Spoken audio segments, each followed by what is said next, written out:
شاہد خاقان عباسی کے الزامات پر پنجاب حکومت میدان میں آ گئی۔ لیگی رہنما سے بڑا مطالبہ کر دیا۔ فواد چودھری کا رد عمل بھی آ گیا۔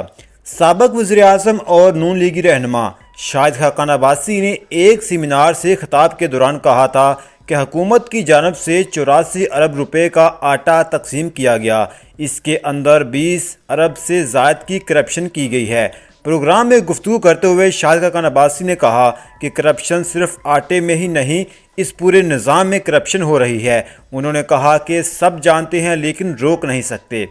دوسری جانب نگران وزیر اطلاعات عامر میر کا کہنا ہے کہ مفت آٹا اسکیم میں ایک پائی کی بھی کرپشن نہیں ہوئی، الزام لگانے والوں کی اپنی ساکھ مجروح ہوئی۔ عامر میر نے کہا کہ آٹا اسکیم پنجاب کی تاریخ کی کامیاب ترین اسکیم رہی۔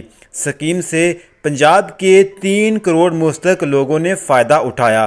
آٹا اسکیم کو وفاقی اور پنجاب حکومت نے مل کر فنڈ کیا۔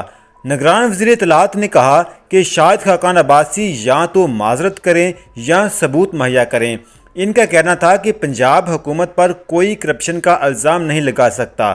پنجاب حکومت ایک پائی کا حساب دے سکتی ہے۔